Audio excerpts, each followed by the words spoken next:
नमस्कार, मेरा नाम है दिव्यांशु और क्राइम कथा का एक और नया एपिसोड लेकर हाजिर हूं।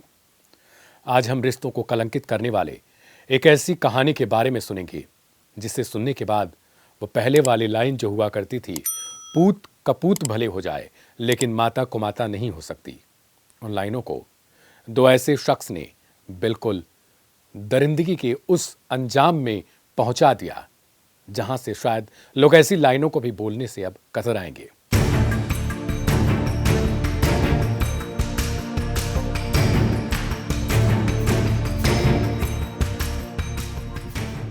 आगरा के नयापुर मोहल्ला से एक ऐसी खबर आई जिसे सुनने के बाद वहां के लोग तो वैसे भी अचंभित हैं, आश्चर्यचकित हैं, तो वहीं दूसरी तरफ देश भर में जिसने भी ये खबर देखी, सुनी, पढ़ी, उसके भी होश उड़ गए। आज हम ये पूरी कहानी आपको सुनाएंगे। आखिर किस तरीके से एक स्त्री ने, एक पत्नी ने, एक भाभी ने अपने अवैध संबंध के कारण अपने ही बेटे की हत्या करवा दी। बेटे की उम्र महज 8 साल थी।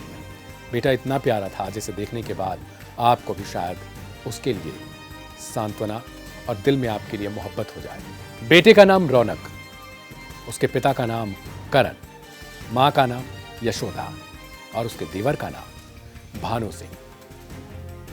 पति यानी करण, यानी उस जिस बेटे को मारा गया, उसका पिता, वह सूरत में किसी कंपनी में काम करता था। वहां से उसका आगरा आना जाना लगा रहता था, लेकिन उसे पता नहीं कि 4 से 5 साल पहले जब वो अपनी पत्नी को छोड़कर गया था काम करने के लिए, उसी वक्त से उसकी पत्नी उसकी ही भाई के साथ मिलकर उसे इतना गहरा धोखा दे रही थी जो आमतौर पर जिंदगी में भगवान किसी को ना दे। यशोदा के अवैध संबंध उसके ही देवर भानु सिंह के साथ हो चुके थे।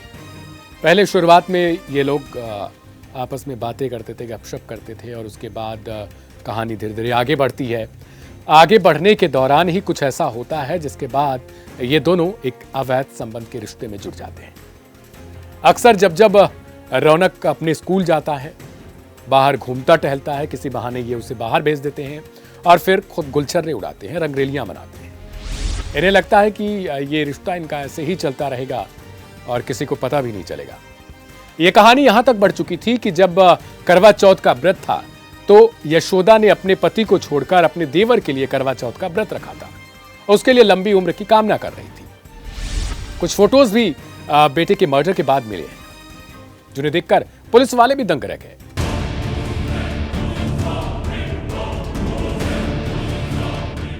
इन दोनों की इतनी मोहब्बत की दास्तां इतनी तेजी से आगे बढ़ती है कि यशोदा अपने पति के बारे में बिल्कुल भूल जाती है।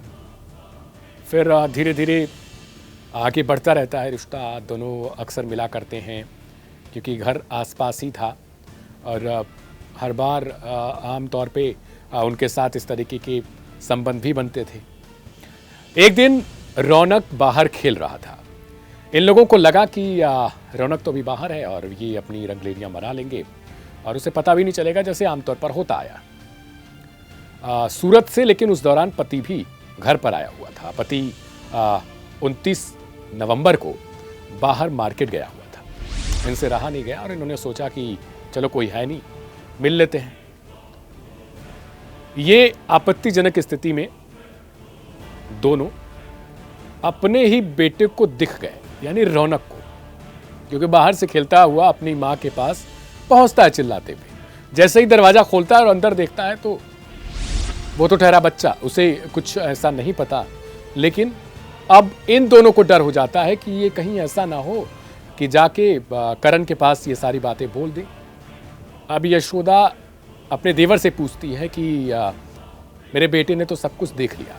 तो पहले तो वो बोलता है कि वो बच्चा है, उसे क्या पता। लेकिन फिर यशोदा बोलती है कि वो बच्चा है, लेकिन अगर उसने बता दिया तो काम गड़बड़ हो जाएगा। फिर पति को शक होगा और वो मुझे मारेगा, पीटेगा और आगे हो सकता है तुम्हें भी जेल हो जाए या फिर जो भी होगा आगे वो, लेकिन भयंकर हो सकता है।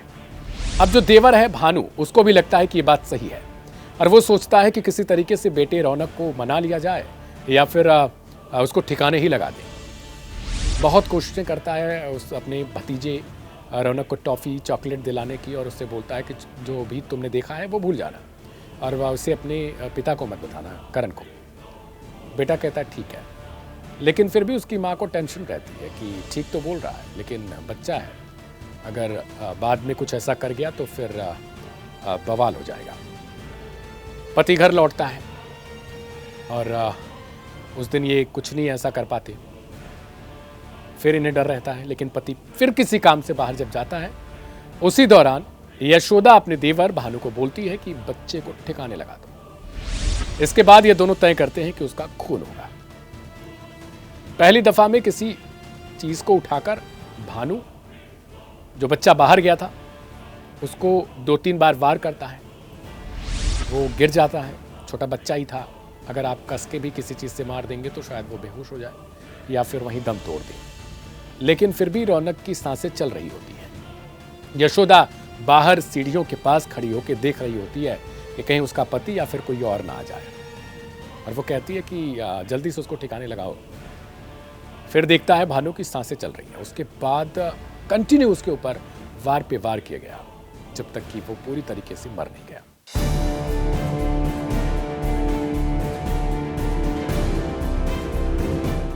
रौनक जब मर जाता है, इन्हें पूरा भरोसा हो जाता है, तो ये खून जो रहते हैं उनकी साफ सफाई करते हैं और इन्हें लगता है कि नहीं, अब हमने सफलता हासिल कर लिया।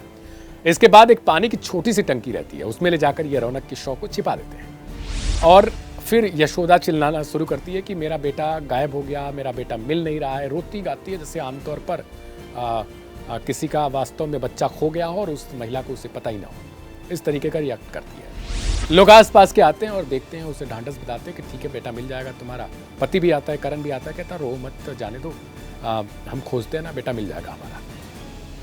लेकिन सोचिए कि किस तरीके से एक माँ नाटक कर रही है कि जैसे उसे उसके बेटे के बारे में नहीं मालूम, जबकि उसने खुद अपनी आंखों से अपने बेटे का खून करते हुए देखा और उसी खून को साफ भी की, केवल एक झूठ और नाजायज रिश्ते के लिए।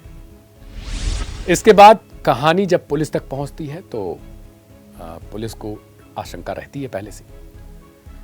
ये लोग देखते रहते हैं कि 2 से 3 दिन का जब समय बीता है, बच्चा नहीं मिला है अभी तक। फिर उसके बाद लाश से बदबू आती है, घर तक पहुंचती है। यशोदा अपने देवर को एक बार फिर बोलती है कि उस बेटे की बदबू आ रही है उसकी शव की, उसे कहीं और फेंक दो। दोनों मिलकर फिर रस्सी के सहारे उसको छत से बाहर फेंकने की कोशिश करते हैं, गली में वे फेंक भी देते हैं। इसके बाद ही कहानी खुलना शुरू हो जाती है। पुलिस आती है, जांच पड़ताल होती है, उसके बाद उसकी मां यशोदा से पूछताछ होती है।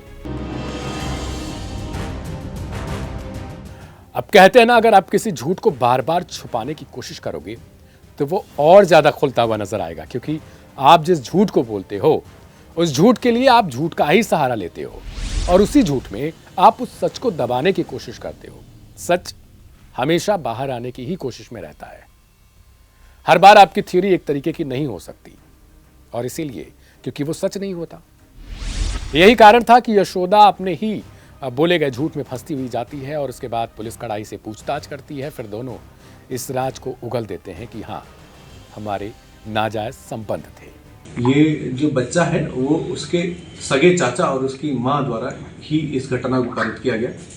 चाचा द्वारा जो पूछताछ की गई तो चाचा द्वारा बताया गया कि 29 तारीख की शाम को ही इस बच्चे की जो एक थपकी होती है कपड़े धोने वाली, उस थपकी से इसके सिर में प्रहार करके इसकी मृत्यु कर दी गई थी। 2 दिन तक इसको रखा गया, ऊपर छत पे ही रखा गया था जहाँ इनकी करप थी। जब इनको ये लगा कि अब ये लोग उसको ज़्यादा दिन नहीं रख पाएंगे और इसकी जो बदबू है उसको ये लोग नहीं छुपा पाएंगे, और क्योंकि हमारी पुलिस फोर्स लगी हुई थी तो ये लोग उसको निकाल भी नहीं पा रहे थे कहीं भेजने के लिए, तो इन्होंने पीछे ही इसको गली में रख दिया। हमारे द्वारा इसमें पूरी जांच के बाद इन दोनों को गिरफ्तार किया गया और इन दोनों को जेल भेजा गया। इस तरीके से ये पूरी कहानी एक नाजायज रिश्ते के भरोसे एक बेटे के कत्ल तक पहुंचती है, और उस कत्ल के बाद पूरा परिवार ही खत्म हो जाता है, जिस बात से दोनों डरते रहते हैं कि हमें जेल हो जाएगी, हमें मारा पीटा जाएगा अगर इस रिश्ते के बारे में किसी को पता चलेगा। और अंत में यही सब कुछ होता है। लेकिन उस वक्त तक कहते हैं ना कि आपकी आंखें नहीं खुलती हैं जब तक आप अपनी ही आंखों में धूल झोंक रहे होते हैं। और फिर एक बेटा अपने माँ बाप को खो गया, ये दुनिया छोड़ गया, और एक कहानी को हम तक देकर गया। अब आप सबसे गुजारिश है कि इस कहानी को दूसरों तक जरूर शेयर करें और मेरी आप सबसे रिक्वेस्ट है कि झूठ की जगह पर सच का सहारा लीजिए और ज़िंदगी में हंसते मुस्कुराते रहिए, आगे बढ़ते रहिए। अपना बहुत ख्याल रखिएगा। आज की इस कहानी में इतना ही। मिलेंगे सोमवार को एक बार फिर एक नई कहानी के साथ। तब तक के लिए दीजिए इजाज़त। नमस्कार।